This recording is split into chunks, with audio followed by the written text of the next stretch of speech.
Merle Haggard's life was the ultimate country music story, filled with hardship, rebellion, redemption, and raw, honest storytelling. From a troubled youth that led him to San Quentin Prison to becoming one of the most influential voices in country music, Haggard never shied away from singing about real life. With timeless hits like Okie from Muskogee, Mama Tried, and the Fightin Side of Me, he captured the struggles and pride of working-class America. But behind the music was a man who constantly evolved, challenging labels, confronting his past, and redefining what it meant to be an outlaw. Today we dive deep into the life and legacy of Merle Haggard, a true icon of country music. Merle Ronald Haggard was born on April 6, 1937 in Oildale, California, during the Great Depression. His parents, Flossie Mae and James Francis Haggard, had originally lived in Chakota, Oklahoma, but in 1934, after a devastating fire destroyed their barn, they moved to California in search of better opportunities. His father found work as a Santa Fe railroad worker, providing the family with a modest but stable income. They settled in a converted boxcar home in Oildale, an area that would later become a key center for country music and play a significant role in shaping Haggard's musical career. Tragedy struck the family in 1945 when Merle was just 9 years old. His father, a strong guiding figure in his life, died suddenly from a brain hemorrhage. The loss was devastating and marked a turning point in young Merle's life. Without his father's discipline and support, he began to rebel, acting out at home and struggling to cope with his grief. He frequently skipped school, ran away from home, and found himself in trouble with the law. By his early teens, he had developed a habit of hopping freight trains and wandering from town to town looking for an escape from the struggles of his everyday life. As he got older, his troubles only deepened. He was repeatedly caught for petty crimes such as shoplifting, breaking into homes, and stealing cars. His mother, despite her best efforts, couldn't control his increasingly reckless behavior. By the age of 14, he was sent to a juvenile detention center, but the experience did little to change him. His run-ins with the law continued, and his rebellious streak led to even more serious consequences. At one point, he was arrested for impersonating a police officer, a crime that eventually landed him in San Quentin State Prison in his early 20s. Growing up in a working-class family during one of the most difficult economic periods in American history left a deep imprint on Haggard. He witnessed firsthand the struggles of people like his parents, who worked tirelessly just to get by.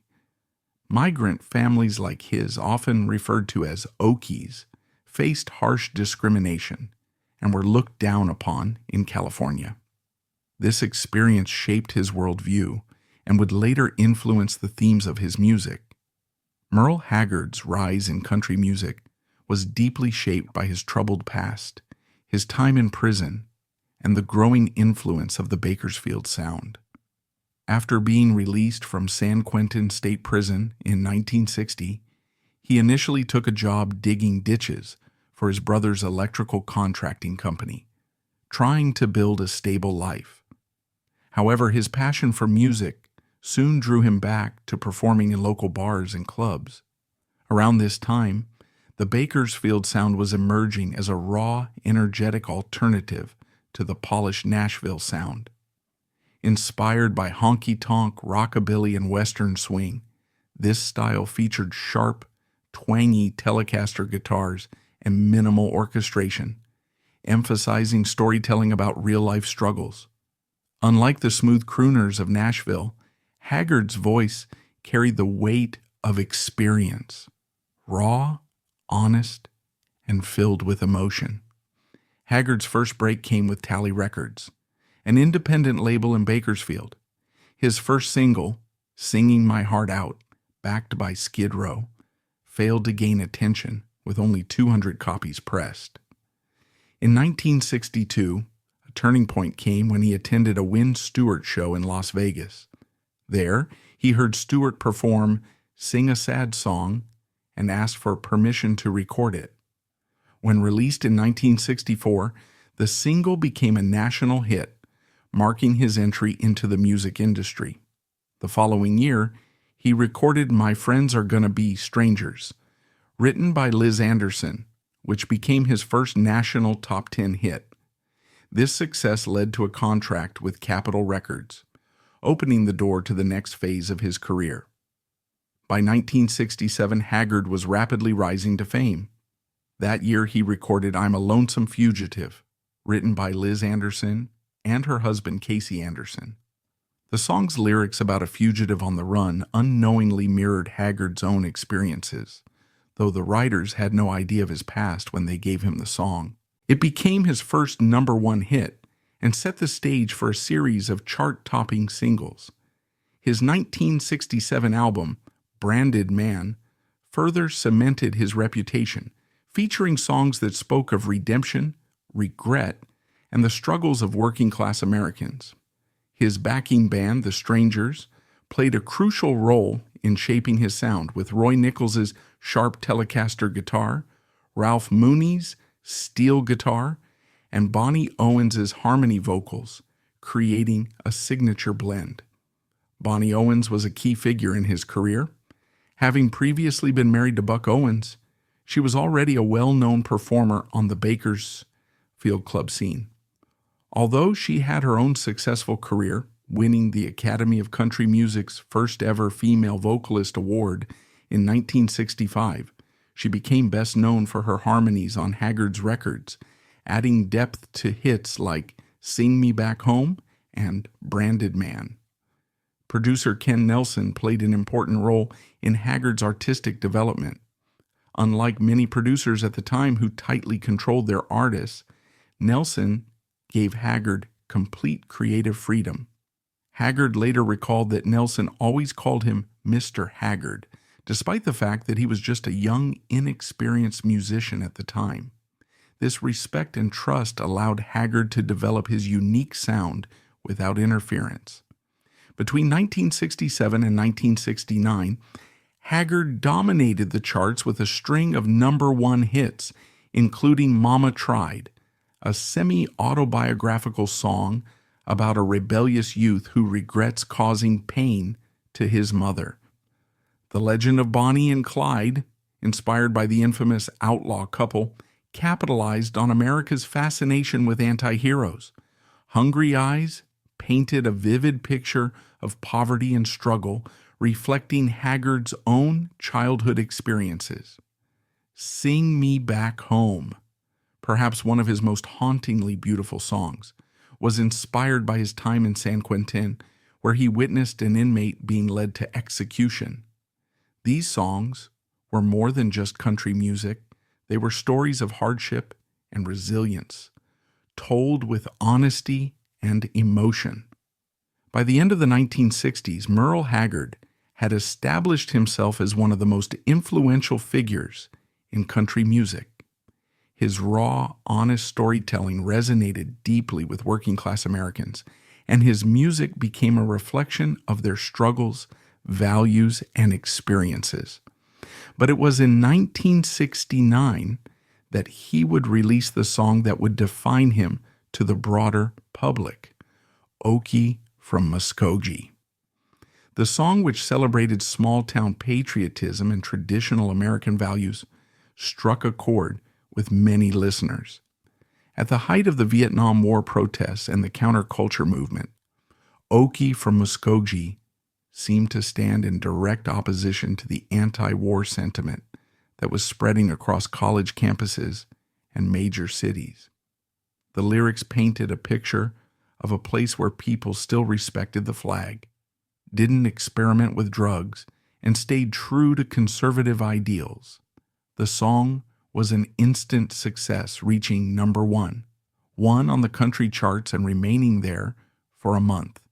It also crossed over to the pop charts, peaking at number 41 on the Billboard All-Genre Singles chart, making it Haggard's biggest hit at the time. The reaction to the song was overwhelmingly passionate. At concerts, Haggard witnessed audiences standing, cheering, and even crying as he performed it. It became an anthem for what was later called the silent majority, Americans who felt alienated by the rapid cultural and political changes of the era. Even President Richard Nixon took notice, writing Haggard a letter of appreciation and later inviting him to perform at the White House multiple times. Despite the song's enormous success, Haggard later expressed mixed feelings about how it was perceived. Over the years, he gave different explanations for its meaning. In some interviews, he suggested that it was meant to be a light-hearted satire, documenting the perspective of small-town Americans, rather than necessarily endorsing their views. But in other moments, he admitted that he had written it out of genuine frustration with the counterculture movement, feeling that many protesters did not truly understand the sacrifices of American soldiers in Vietnam. Haggard himself had never fought in the war, but having spent time in prison, he understood the feeling of losing one's freedom, and he believed that some of the anti-war demonstrators failed to appreciate what they had.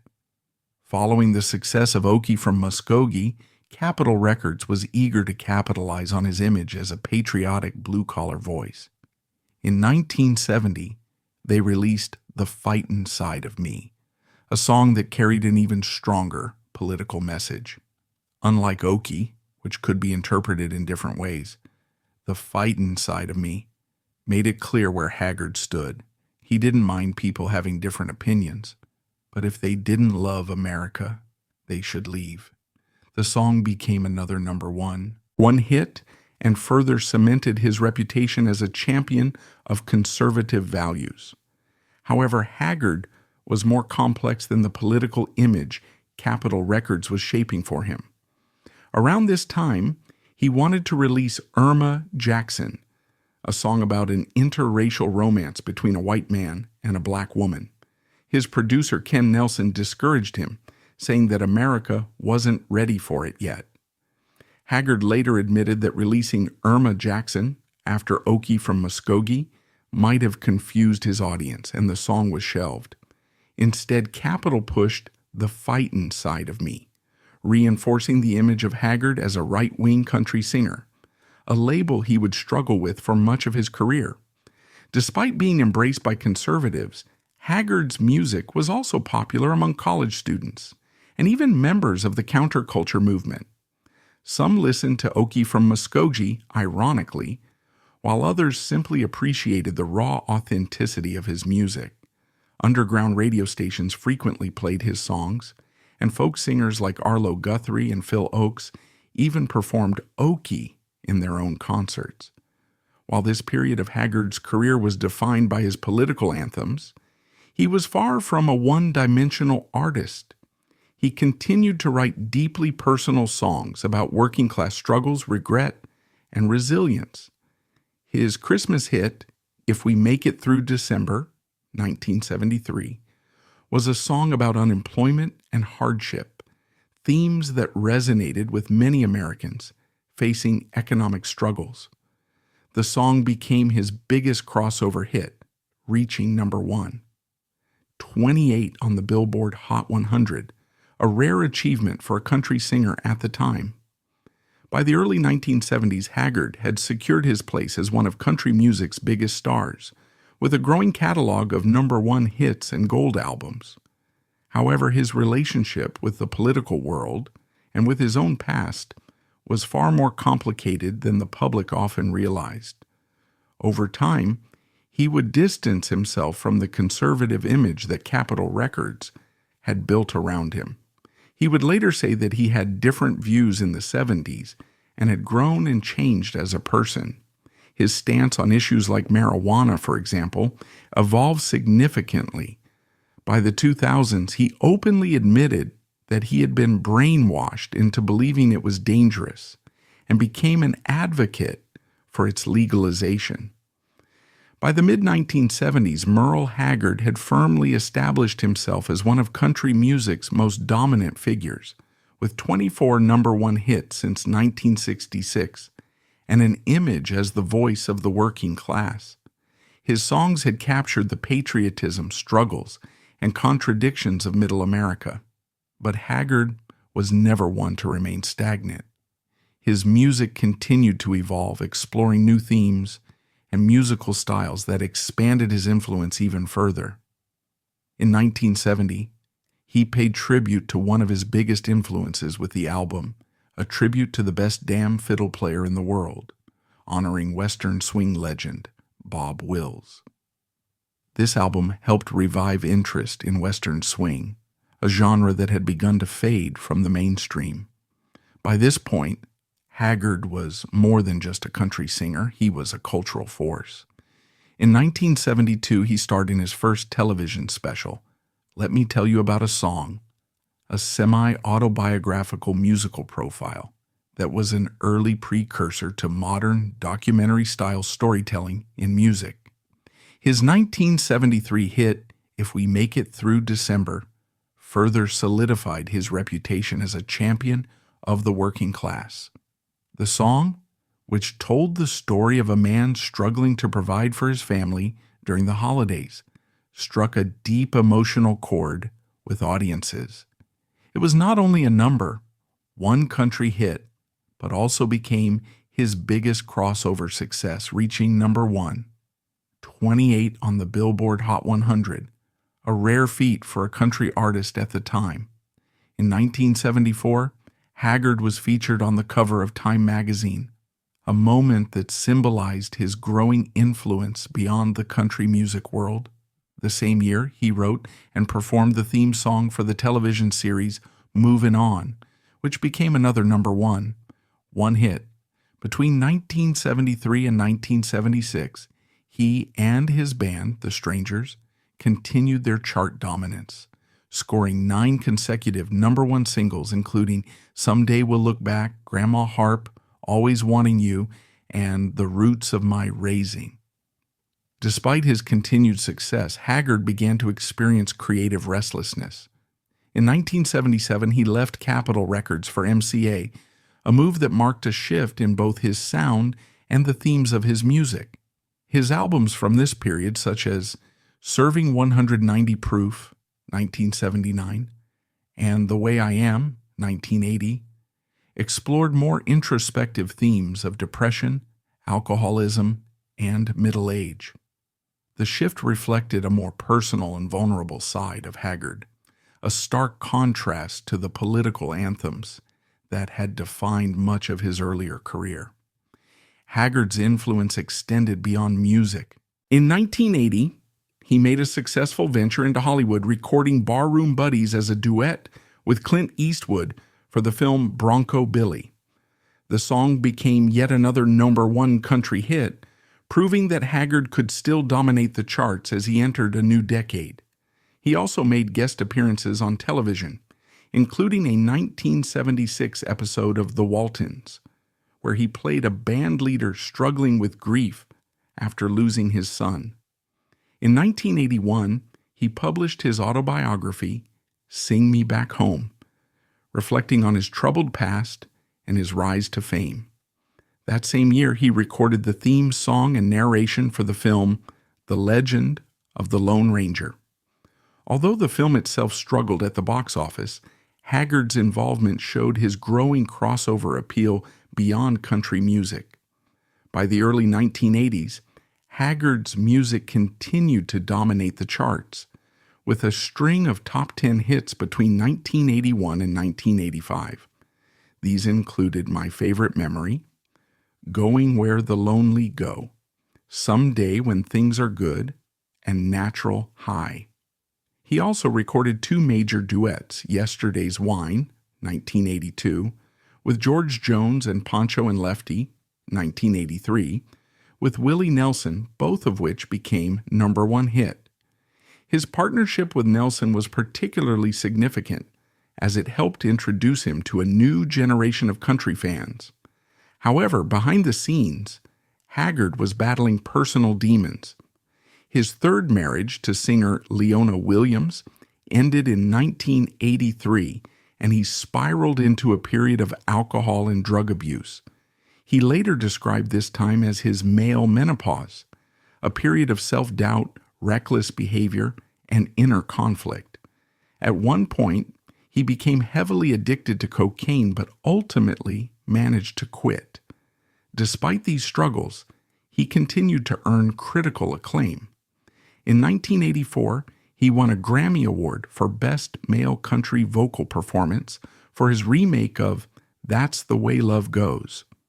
By the late 1980s, Haggard's presence on the charts began to fade as newer country artists like George Strait and Randy Travis gained prominence. His last #1 hit came in 1988 with Twinkle Twinkle Lucky Star. Financial troubles also followed him into the 1990s, forcing him to leave CBS Records and buy himself out of his contract. He later signed with Curb Records, where he released Me and Crippled Soldiers Give a Damn in 1989, a song protesting the Supreme Court's decision to allow flag burning as free speech. Haggard, never one to conform, said, "I've never been a guy that can do what people told me. It's always been my nature to fight the system." While the 1990s saw fewer chart-topping hits, Haggard remained an enduring presence in country music. He was inducted into the Country Music Hall of Fame in 1994 and continued to tour extensively. By 2000, he made a comeback of sorts, signing with Anti Records and releasing the critically acclaimed album If I Could Only Fly. He followed it up with Roots, Volume 1 Prime, 2001, an album that revisited classic country sounds with stripped-down recordings featuring his longtime band, The Strangers. Even as he aged, Haggard remained outspoken. In 2003, when the Dixie Chicks were heavily criticized for speaking out against President George W. Bush's invasion of Iraq, Haggard came to their defense, calling the backlash a verbal witch hunt and stating, "I find it an insult to all the men and women who fought and died for freedom when people attack others for simply voicing their opinion." His music continued to find new audiences. In 2003, his song Mama Tried was featured in the film Radio, and his classic songs were included in films like The Strangers, 2008, and Fargo, 1996. In 2005, he released Chicago Wind, featuring the anti-war song America First. Despite his earlier political anthems, Haggard had evolved, now criticizing the war in Iraq and questioning the priorities of the U.S. government. By 2010, Haggard was still releasing new music, with the album I Am What I Am receiving strong reviews. He remained active in touring, and in 2016 he performed his final concert at the Paramount Theater in Oakland. Merle Haggard's love life was as eventful as his music career, marked by 5 marriages that reflected the different phases of his journey, from a struggling young man trying to support a family, to a rising star, to someone battling personal demons, and finally, a man who found peace in his later years. His first marriage, to Leona Hobbs in 1956, came when he was just 19 years old. They had 4 children, Dana, Marty, Kelly, and Noel. At the time, Haggard was far from a music star, working as a farmhand, oil field worker, and taking on odd jobs to provide for his growing family.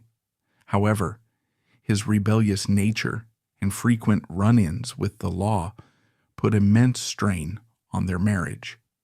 He was incarcerated in San Quentin State Prison in 1957, and though Leona remained with him through his sentence, their relationship suffered. By the time he was released in 1960 and began seriously pursuing a career in music, the marriage had already started falling apart. The demands of his growing ambition and time away from home ultimately led to their divorce in 1964. Shortly after, Haggard married Bonnie Owens, the ex-wife of country star Buck Owens. Bonnie was already an established singer, but instead of competing with her former husband's success, she became Haggard's biggest supporter, both romantically and professionally. Their marriage was one of the most significant relationships of his life, as Bonnie helped shape his career, offering guidance and providing harmonies on many of his biggest hits, including Sing Me Back Home and Branded Man. Haggard credited her with helping him break into the industry, and she was the inspiration behind one of his most famous songs, Today I Started Loving You Again. Even after their divorce in 1978, Bonnie remained his closest friend and continued singing backup for him until her passing in 2006. While their marriage may have lacked fiery passion, their bond lasted a lifetime, making Bonnie one of the most important figures in his personal and professional life. After Bonnie, Haggard married another singer, Leona Williams, in 1978. Leona had been a member of his band, and their romance developed during their time touring together. Unlike his previous marriages, this one was filled with intense passion but also deep conflict. Leona had her own career, and despite their love, they struggled with power dynamics and constant tension. During this time, Haggard was also battling his personal demons, drinking heavily, facing financial troubles, and feeling the weight of his career pressures. His unpredictable behavior, combined with the demands of their careers, led to frequent fights, and by 1983, their marriage ended in divorce.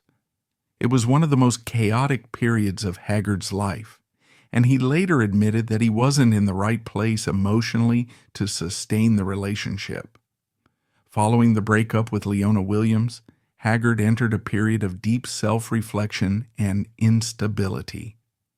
In 1985, he briefly found love again with Debbie Parrott. This marriage, however, was relatively private compared to his previous ones.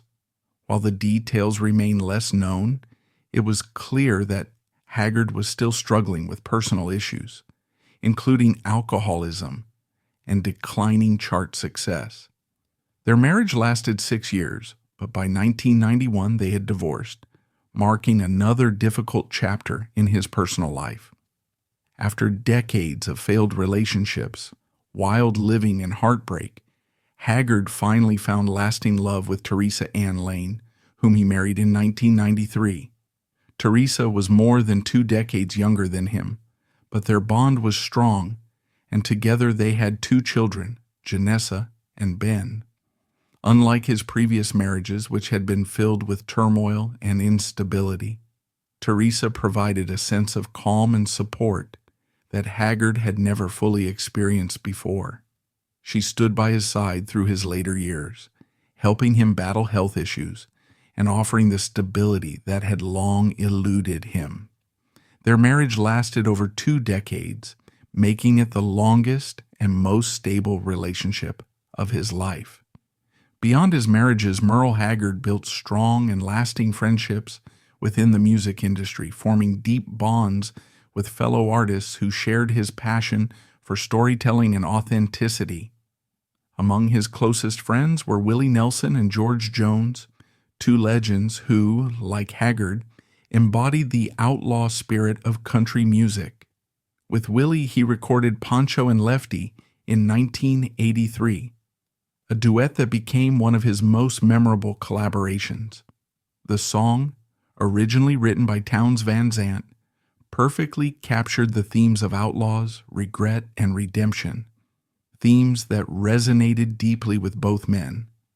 Haggard and Nelson often performed together and remained close friends throughout their lives, supporting each other through career highs and personal struggles. His friendship with George Jones was just as profound. The 2 men had parallel life experiences. Both had troubled pasts, battled addiction, and had complicated love lives, which made their bond all the more special. They collaborated on several projects, including the 1982 duet Yesterday's Wine, which became a #1 hit, Jones and Haggard often spoke about their mutual respect for each other, with Jones once calling Haggard the greatest country singer alive. Their friendship was built on shared hardships and an unspoken understanding of what it meant to be both a legend and a flawed man. Haggard's influence extended beyond the generation he came up with. He also formed meaningful connections with younger artists who looked up to him. He collaborated with Gretchen Wilson, the tough-talking country singer known for her hit Redneck Woman, as well as Eric Church and Don Henley, proving that his music had an enduring impact that stretched across genres and generations. Many modern country artists saw him as a mentor and a symbol of what it meant to stay true to one's roots. Merle Haggard's later career was marked by personal battles, changing political perspectives, and shifting industry trends that forced him to navigate challenges unlike any he had faced before. By the late 1970s and early 1980s, his music began to take on a more introspective and melancholic tone. No longer just the voice of rebellion and working-class pride, Haggard began confronting his own inner struggles: depression, alcoholism, aging, and self-doubt. This period was reflected in albums like Serving 190 Proof, 1979, and The Way I Am, 1980, where he delved into themes of loneliness, regret, and the realization of mortality. Songs like Heaven Was a Drink of Wine and My Own Kind of Hat showed a more vulnerable side of Haggard, addressing the escapism of alcohol and the complexity of personal identity. Although he remained one of country music's most respected figures, the industry was changing. The 1980s saw the rise of a more polished, radio-friendly country sound, led by artists like George Strait, Randy Travis, and Alabama. The outlaw country movement, which had given Haggard a cultural edge in the 1970s, was no longer the dominant force in country music. While these changes affected his mainstream chart performance, Haggard refused to conform. He remained unapologetically raw and traditional, even as he struggled to maintain commercial relevance. During this time, his personal life unraveled. His marriage to singer Leona Williams ended in 1983, and the emotional toll of the divorce led him into a period of heavy drinking and drug use. For a brief time, he developed a cocaine addiction, which he later described as one of the darkest periods of his life.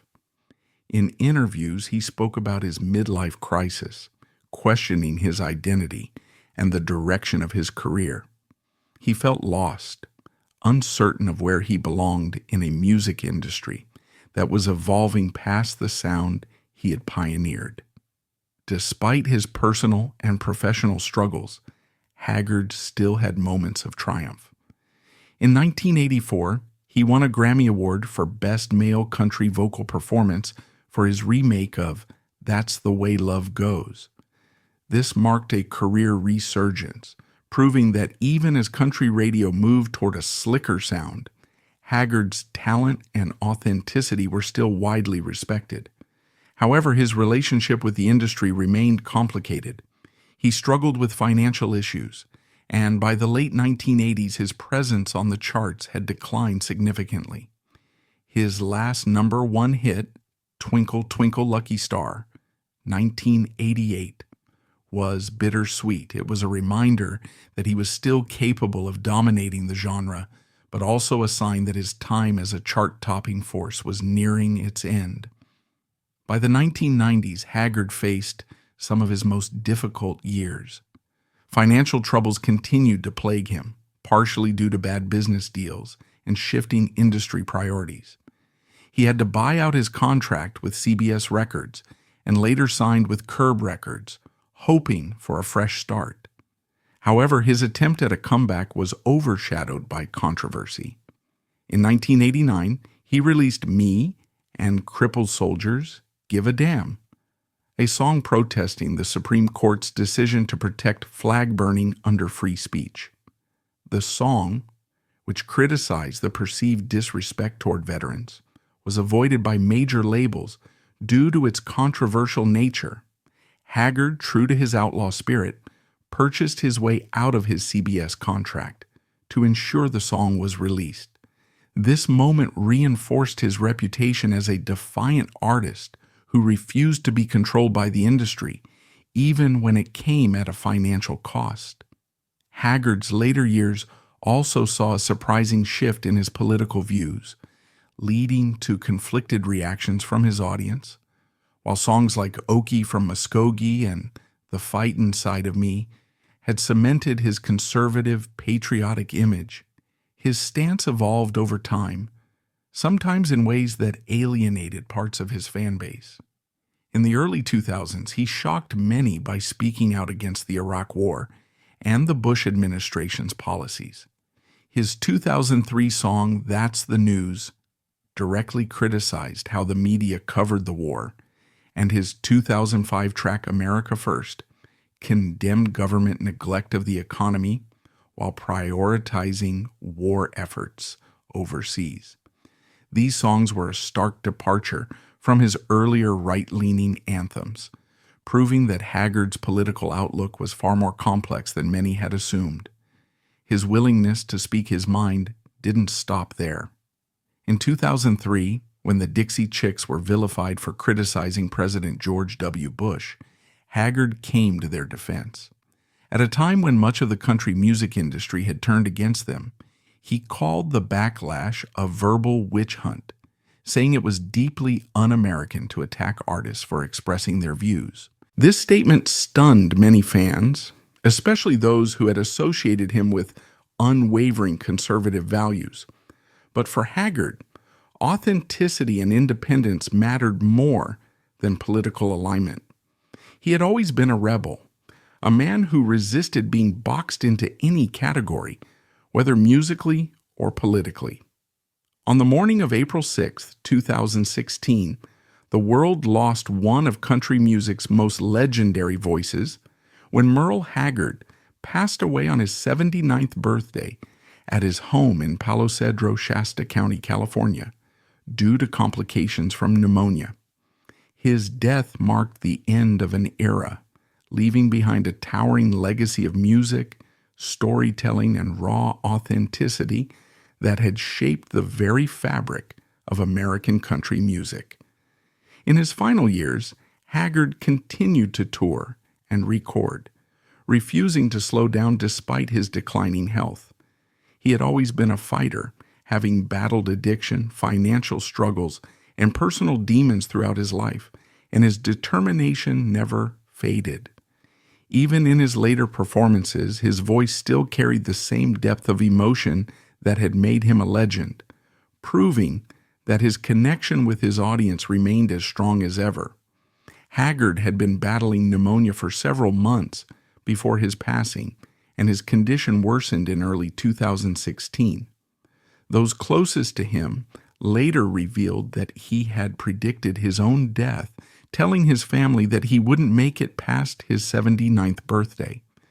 In a moment of eerie fate, he passed away on that very day, leaving behind decades of music that defined a generation. In the days following his death, tributes poured in from across the music world. Country legends, rock stars, and young artists alike paid their respects, reflecting on how Haggard had shaped their own careers. Willie Nelson, his longtime friend and collaborator, simply wrote, "He was my brother, my friend. I will miss him." Other artists like George Strait, Dolly Parton, and Eric Church spoke about how Haggard's storytelling had inspired their own music and set the standard for authenticity in country music. Even beyond the country genre, artists like Bob Dylan and Bruce Springsteen honored his contributions to American songwriting, acknowledging that Haggard's music had transcended genre boundaries. Though he is gone, Merle Haggard's presence remains deeply woven into the heart of country music. His songs continue to be played on radios, in honky-tonks, and in the homes of fans who see their own lives reflected in his lyrics. Younger generations of musicians continue to draw inspiration from his work, keeping his legacy alive. His influence can still be heard in the raw honesty of today's outlaw country singers, the storytelling of modern songwriters, and the timeless appeal of classic country music. Merle Haggard was more than just a country music icon. He was a voice for the people, a man who lived his lyrics and never compromised his truth. His death marked the end of a chapter, but his music ensures that his story will never be forgotten.